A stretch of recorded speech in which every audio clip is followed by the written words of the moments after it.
প্রিয় দর্শক, যেদিন কিনা আগামী জাতীয় সংসদ নির্বাচনের তফসিল ঘোষণা করা হলো, ঠিক সেই দিনই রাষ্ট্রপতি মোহাম্মদ শাহাবুদ্দিন মুখ খুললেন আন্তর্জাতিক বার্তা সংস্থা রয়টার্সের কাছে। মুখ খুললেন 5 আগস্টের পর, 16 মাস পর এসে। রাষ্ট্রপতিকে ঘিরে কত কি ঘটছে আমরা সবাই জানি, এবং তার লাইফটাও যে ঝুঁকির মুখে সে কথাও আমরা জানি। তারপরেও তিনি মুখ খুলেছেন। কেন মুখ খুলেছেন, কি কি বলেছেন, সেগুলো খুবই গুরুত্বপূর্ণ। সেখানে তিনি ডক্টর ইউনূস সম্পর্কে মন্তব্য করেছেন, সেনাপ্রধান সম্পর্কে মন্তব্য করেছেন, এবং তিনি পদত্যাগ করতে চান এ কথাও স্পষ্ট করে জানিয়ে দিয়েছেন, কারণ তিনি অপমান বোধ করছেন।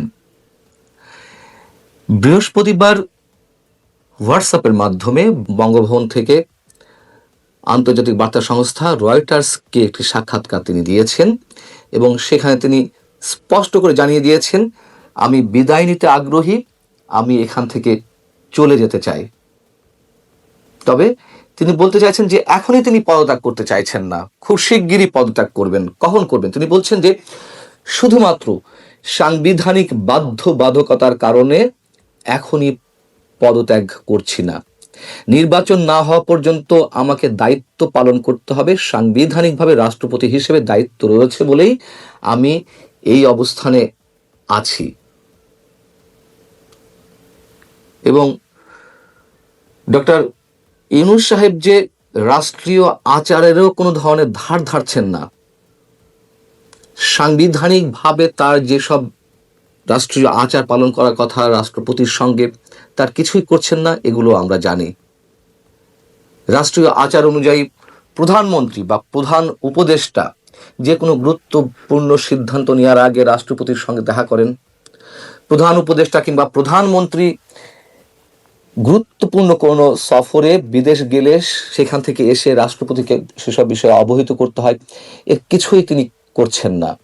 এগুলো নিয়েও নানান ধরনের কথা উঠেছে, কিন্তু কোনো ধরনের কোনো ভ্রুক্ষেপ নেই। এমনকি আমরা জানি যে জাতীয় স্মৃতিসৌধ কিংবা শহীদ মিনারে আমাদের যে জাতীয় দিবসগুলো রয়েছে, সেটি বিজয় দিবস, স্বাধীনতা দিবস কিংবা শহীদ দিবস, যেটি হোক না কেন, আমরা এতদিন দেখে এসেছি প্রধানমন্ত্রী বা প্রধান উপদেষ্টা রাষ্ট্রপতির সাথে একসাথে গিয়ে এসব জায়গায় পুষ্পস্তবক অর্পণ করেন। কিন্তু আমরা কি দেখলাম এই কয় মাস ধরে, রাষ্ট্রপতি হয়তো আগে শহীদদের উদ্দেশ্যে পুষ্পস্তবক অর্পণ করছেন, শ্রদ্ধা জানাচ্ছেন, তার কিছুক্ষণ পরে প্রধান উপদেষ্টা যাচ্ছেন, তিনি পুষ্পস্তবক অর্পণ করেন। এমনকি এইসব দিবসে আমরা দেখেছি যে একসাথে কথা বলছে, মত বিনিময় করছে কিছুক্ষণের জন্য। এগুলোর কোনো ধরনের কিছু ভ্রুক্ষেপ করেননি ডক্টর মোহাম্মদ ইউনূস। এই যে হীনমন্যতা, এই যে এক ধরনের কি বলা যায় এটাকে, নিচু মানসিকতা, এই সরাসরি বলি, কেন এগুলো পরিচয় দিতে হবে? পছন্দ নাই থাকতে পারে, কিন্তু একজন যোগ্যতম ব্যক্তি, একজন শিক্ষিত ব্যক্তি, একটা রাষ্ট্রের বা সরকারের প্রধান হিসেবে কারো কাছ থেকেই তো আমরা এই ধরনের আচরণ প্রত্যাশা করতে পারি না। ঠিক এসব কারণেই রাষ্ট্রপতি অপমান বোধ করছেন। তিনি বলছেন যে গত 7 মাস ধরে প্রধান উপদেষ্টা ডক্টর মোহাম্মদ ইউনূস তার সাথে দেখা করেননি। এবং আরো ভয়ঙ্কর কথা, যে কথাটি এর আগে এই মানচিত্র চ্যানেলেই আপনাদের সামনে তুলে ধরা হয়েছে, যে রাষ্ট্রপতির প্রেস উইংও কেড়ে নেওয়া হয়েছে ডক্টর ইউনূস সরকারের পক্ষ থেকে।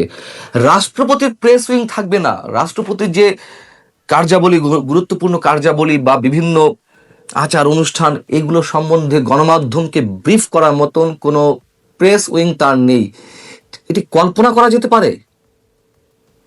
রাষ্ট্রপতির জীবন ঝুঁকির মুখে, সে কথা আমরা জানি, কিন্তু এই যে বিষয়গুলো, যেই ফর্মাল যেই বিষয়গুলো, সেইগুলো কেন থাকবে না? তিনি বলছেন যে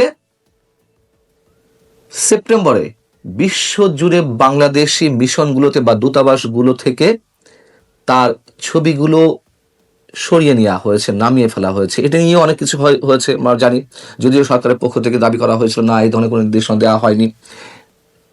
নির্দেশনা না দেওয়া হলেও যদি সরকারের কথাই আমরা সত্যি সত্যি ধরে নিই, রাষ্ট্রপতি কিন্তু চিঠি দিয়েছিলেন যে কেন এটি করা হলো। বিদেশি মিশনগুলোতে আমরা সবাই জানি যে সরকার প্রধানেরও ছবি থাকে না, থাকে হচ্ছে রাষ্ট্রপ্রধানের ছবি বাংলাদেশের ক্ষেত্রে।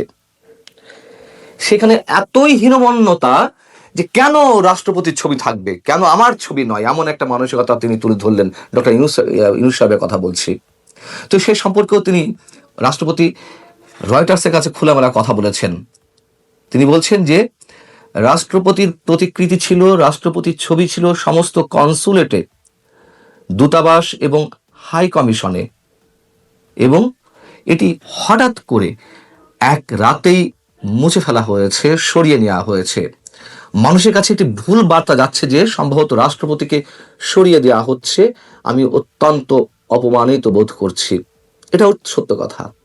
যখন রাষ্ট্রপতির ছবি সরিয়ে নেওয়ার বিষয়গুলো আমাদের সামনে এলো, বিভিন্ন ইনফরমাল ওয়েতে, পরবর্তীতে গণমাধ্যমে এলো, তখনই এই কথা বলেছিলাম, তাহলে কি রাষ্ট্রপতিকে সরিয়ে দেওয়া হচ্ছে? আমি নিজেই মন্তব্য করেছিলাম। এগুলো মানুষের মধ্যে একটা ভীতির সঞ্চার করছিল যে কেন, কি হতে যাচ্ছে। এবং রাষ্ট্রপতিকে সরানোর জন্য এই যে বৈষম্য বিরোধী ছাত্র আন্দোলন বা এই যে কোটা বিরোধী আন্দোলন, তাদের একটি অংশ, শক্তিশালী একটা অংশ দাবি করছিল রাষ্ট্রপতিকে সরাতে হবে, ফ্যাসিবাদী সরকারের প্রতীক ইত্যাদি ইত্যাদি নানান ধরনের মন্তব্য করছিল। শুধুমাত্র সেনাপ্রধান এবং বিএনপির আপত্তির কারণে কিন্তু রাষ্ট্রপতিকে সরানো যায়নি। তো সেই যে ছবিগুলো সরিয়ে ফেলা হলো, সে সম্পর্কে জানতে চেয়ে রাষ্ট্রপতি চিঠিও দিয়েছিলেন সরকারের কাছে বা পররাষ্ট্র দপ্তরে। তিনি বলছেন যে ইউনূসকে প্রতিকৃতিগুলো সম্পর্কে চিঠি লেখা হয়েছিল, কিন্তু কোনো ব্যবস্থা নেওয়া হয়নি। আমার কণ্ঠস্বর দমন করা হয়েছে, তাকে তো কোথাও কথাও বলতে দেওয়া হয়নি। এমনটা মোটামুটি বলা যেতে পারে যে অবরুদ্ধ অবস্থায় তিনি আছেন এই 16 মাস।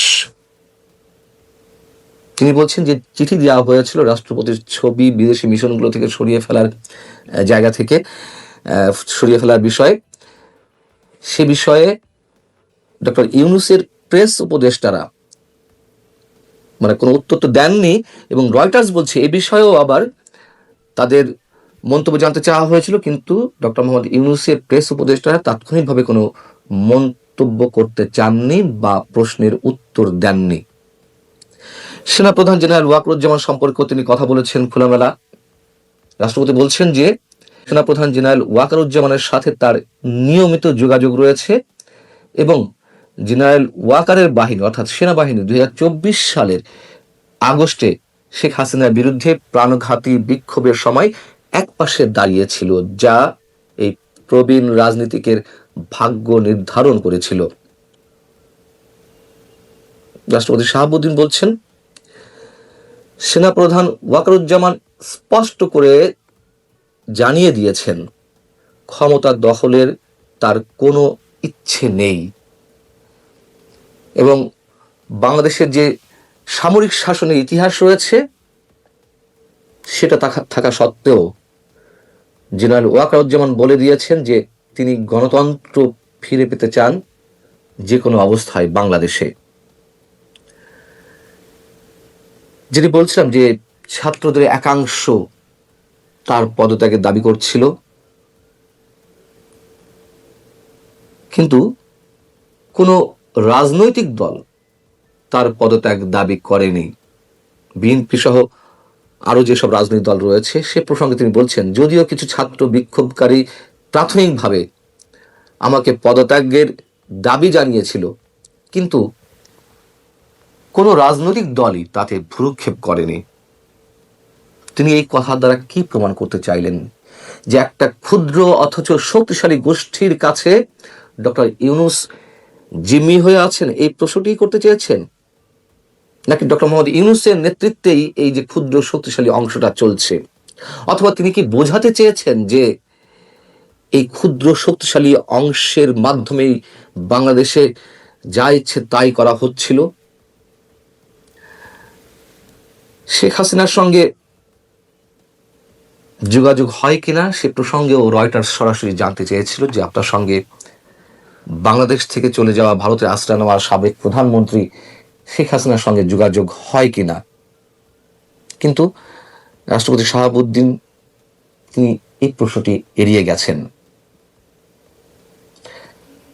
প্রথমেই যে মন্তব্যটি দিয়ে আমি শুরু করলাম। যেদিন বাংলাদেশের আগামী নির্বাচন নিয়ে অবশ্যই সে নির্বাচনটি যে প্রক্রিয়া হতে যাচ্ছে অবশ্যই বিতর্কিত নির্বাচন, অংশগ্রহণমূলক নির্বাচন, তো আর বলার কোনো স্কোপ নেই। যেহেতু আওয়ামী লীগ থাকছে না, আওয়ামী লীগের জোটভুক্ত অনেক রাজনৈতিক দল থাকছে না, যাই হোক, সেই ধরনের একটি নির্বাচনের তফসিল ঘোষণা করা হলো।